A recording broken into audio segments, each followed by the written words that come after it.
Qu'est-ce que vous diriez à quelqu'un pour qu'il fasse la différence entre la F1, les courses d'endurance ou encore le rallye? Hey yo les petites potes, j'espère que ça va, moi ça va super. Vous le savez peut-être pas pour les nouveaux, mais je suis fan d'automobile, et plus particulièrement de sport auto, et quand j'en parle à mes proches, ils comprennent rien. Et c'était pareil pour moi avant. Alors aujourd'hui, on va faire le point sur 3 disciplines majeures pour que tu comprennes tout, ou presque. C'est la première vidéo d'une longue série, alors abonne-toi parce qu'en plus j'ai un nouveau concept qui arrive bientôt. Allez, let's go! Les amis, on va sans doute commencer par la discipline la plus connue, la F1. 20 pilotes, 10 écuries, 24 grands prix dans l'année et un seul objectif, aller plus vite que les autres. Mais attention, la F1, c'est pas que des voitures qui tournent en rond. Ce sont des courses sur circuit fermé où les pilotes réalisent entre 50 et 70 tours, donc entre 1 heure et 2 heures de course. Les stratégies doivent aller vite et doivent être très intelligentes, par exemple dans les arrêts au stand ou encore dans les changements des pneus au bon moment. Les monoplaces sont légères, aérodynamiques et très puissantes et il y a 2 championnats, un championnat pilote et un championnat constructeur. Les points sont attribués aux 10 premiers et les pilotes qui ont accumulé le plus de points à la fin de l'année gagnent le championnat.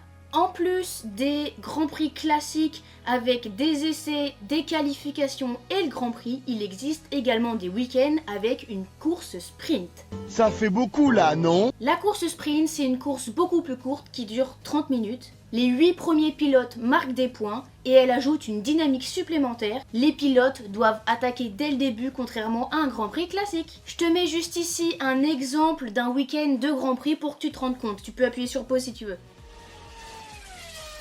À l'heure où je vous parle, c'est sûrement le Grand Prix britannique et je vous mets le calendrier juste ici pour le reste de l'année. Dernier point, pour intégrer la F1, il faut au préalable intégrer la F3 et la F2. Mais il faut surtout avoir beaucoup d'argent et beaucoup de chance. Money.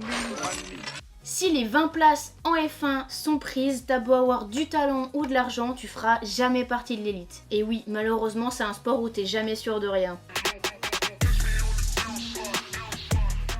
Là, vous venez d'entrer dans l'histoire de l'automobile. Je vais vous donner 2 exemples, les 24 heures du Mans. C'est sûrement la course la plus mythique du monde. Là, on parle plus de vitesse pure, mais de résistance, de fiabilité et de stratégie sur le long terme. Les courses sont très longues, 6 heures, 8 heures ou bien 24 heures. Plusieurs pilotes se relaient en même temps, il y a en même temps des pilotes amateurs et professionnels. Et le but, c'est bien sûr de tenir la distance en faisant le moins d'erreurs possible. Il y a différentes catégories, les hypercars, les LMP2 et les GT. Toutes ces catégories roulent en même temps, ce qui oblige les hypercars à faire attention aux GT qui roulent moins vite en les dépassant et sont donc classés différemment. On roule de jour comme de nuit et par tous les temps. Les pneus, ils doivent parfois tenir 2 heures à 300 km/h sous la pluie sans couverture chauffante. Ouais.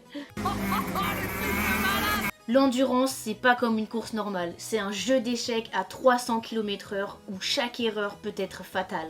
Concernant les courses, il y en a 8 dans l'année et ils parcourent le monde entier. Il existe également plein d'autres courses d'endurance comme le LMS, le GT World Challenge, le GT3 Racing Series et le GT4 European Series. Mais j'ai décidé de vous parler seulement des 3 plus connus, sinon ça serait un format Netflix. Bon, je me casse, on se fait chier. Et voici donc le calendrier 2025.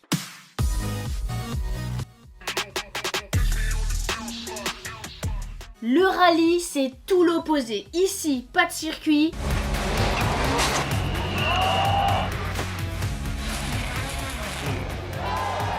Les pilotes roulent sous route ouverte ou fermée, en forêt, en montagne, dans la neige, dans la boue, avec un copilote qui arrête pas de leur gueuler dans les oreilles. Une manche, ça s'appelle une spéciale, et chaque spéciale est chronométrée. Les pilotes, ils partent un par un et non pas tous en même temps. C'est donc celui qui met moins de temps à faire le parcours qui gagne.